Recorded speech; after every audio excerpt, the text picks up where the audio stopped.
And send aba ama Miss Bell akantam say wo ko eduro so akoto eduro etiefo na nsem ni nina no mo amonim say yen de ye beka na ahasei ene ye beka nsem no ma mentra nsem mi ntrel ansa na Canada Japan ebe expose eye Nigel Gaze no. You guys know my stance on that. Now ansa na ebe to know they subscribe na click the notification bell no.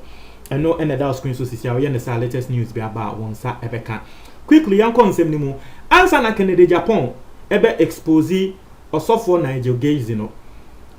Nipa ba kwa no de one pen Nigel Gaze asem a wo no de wo ka tre NDC for say asem bia Nigel Gaze be kan bia momu njintum na wo ye fake eye Miss Bell.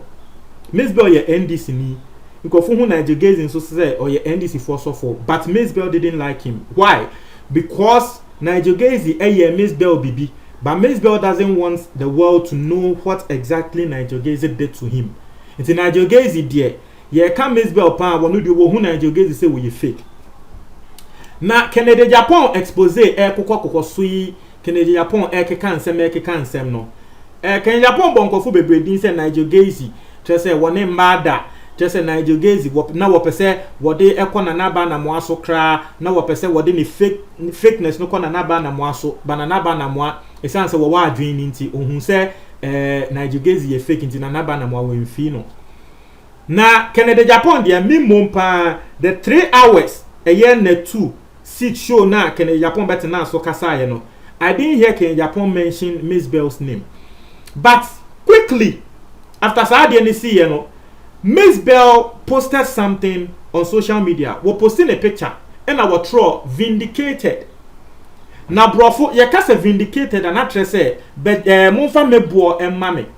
Na atre say nipa ko no wa kan bibi ama anam bibi so ama nkrofo be hu say sa asem na nipa ko ne kan no ye hu say eye ne kre ene na broni e ka no you have been vindicated. Mitina Miss Bell person atre say she has been one throw bibia the otro ya ne say vindicated on posting a picture.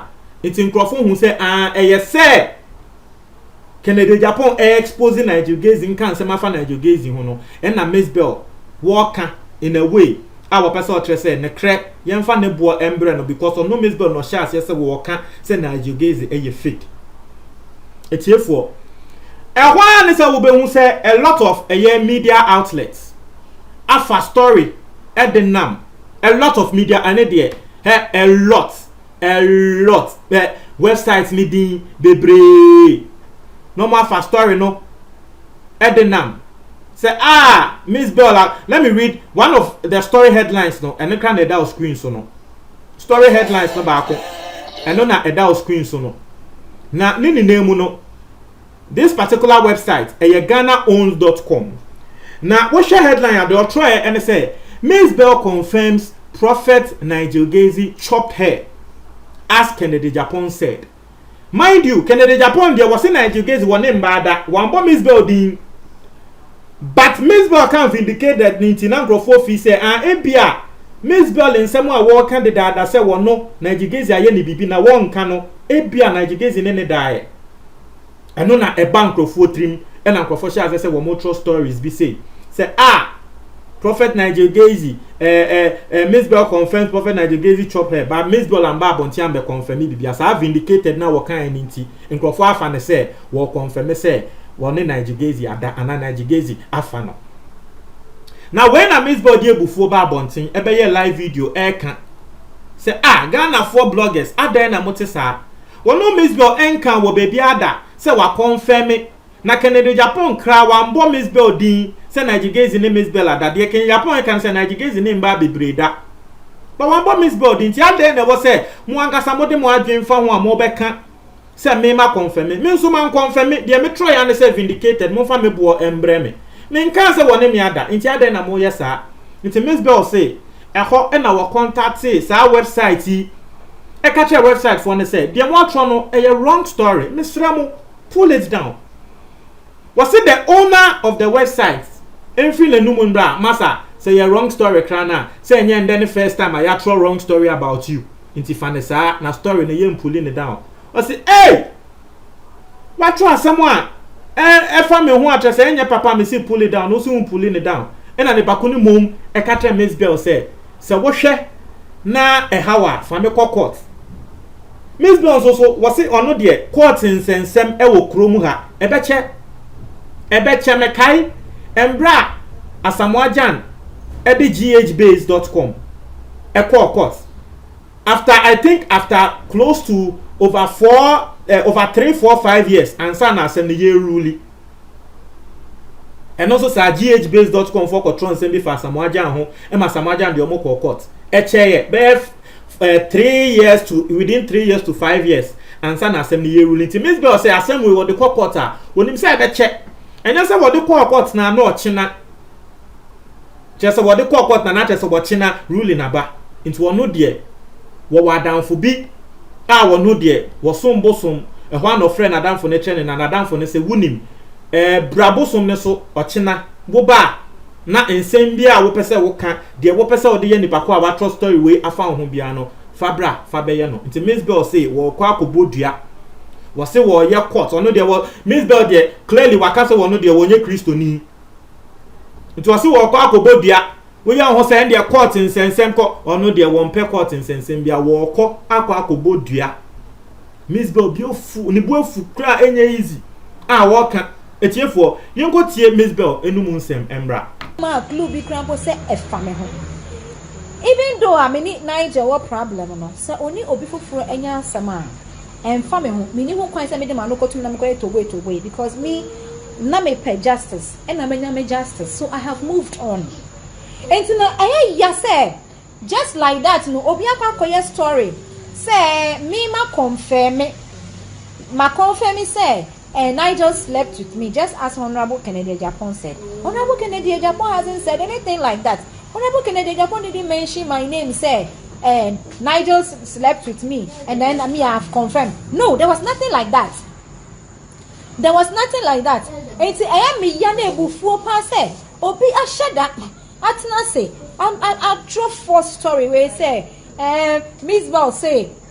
Miss Bell are confirming their Honorable Kennedy Japan can ma confirming them. I'm the phone calls na menya impenyi fo mo my solve problem in na me asemi ya come and see na ba ne se ne wo yes it is me post me ya me picture na me try vindicated was so eno no kire se ma confirm bibi ana ma bo bidin ana makoka say boy Nigeria akodi mi no ampana like what the fuck will anybody wake up and just make false story?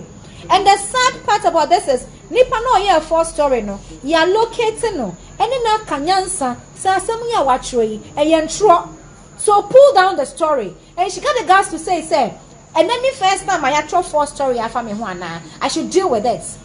Na me manu odi manu to way na then mensi asia me ma me lawyers and no.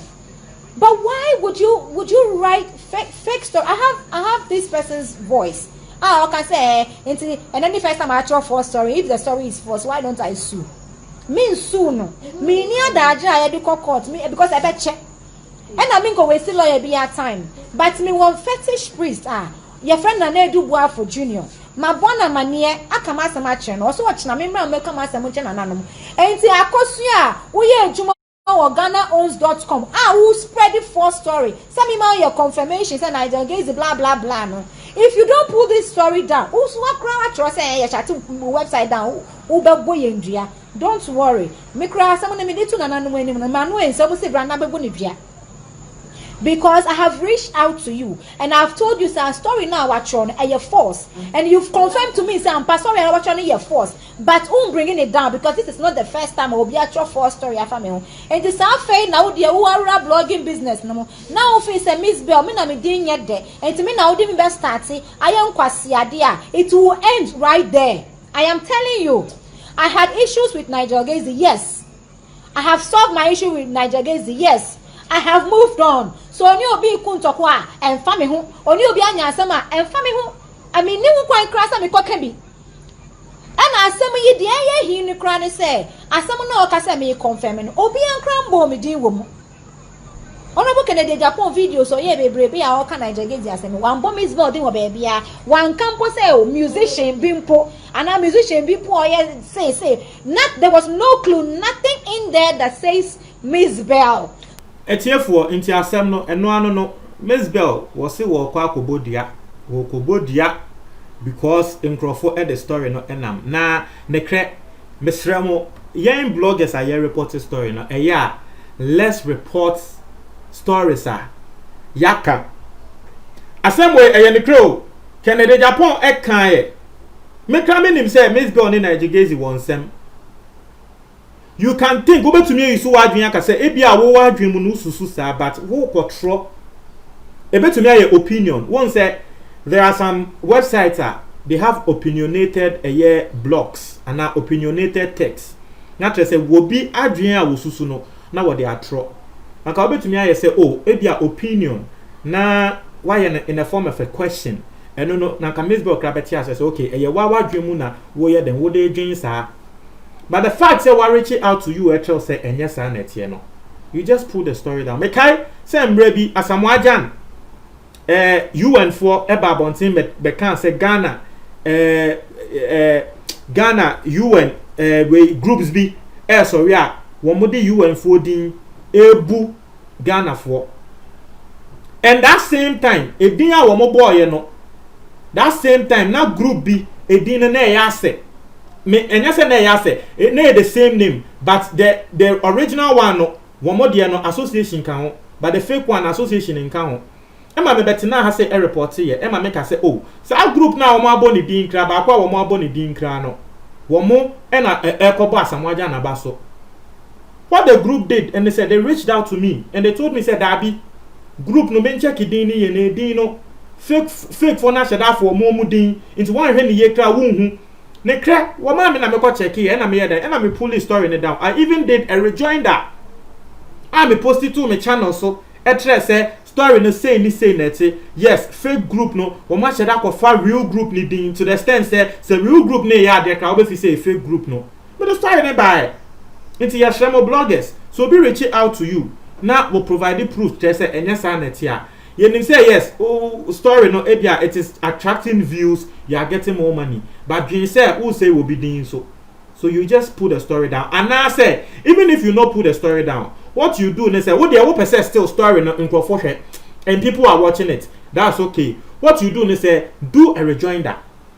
Make sure, say what the rejoinder no, ebe to sa old story nim to the extent saying it will be old story now. It will redirect to the rejoinder and I will be reading old story anyway no now what throw us and say hey because you can edit. It's not like YouTube I will post it here na editing no asem no we share blogging now you can edit inti ube to me edit crash him ama we who say that be this story ya na post here but there is a rejoinder and this is the real story inti obi kwa no ko read this story now if I couldn't be who rejoinder and then we who say oh story no mo kra maka say enye ne kre and yes you can still be getting your views and then still the truth of the matter will still be coming out.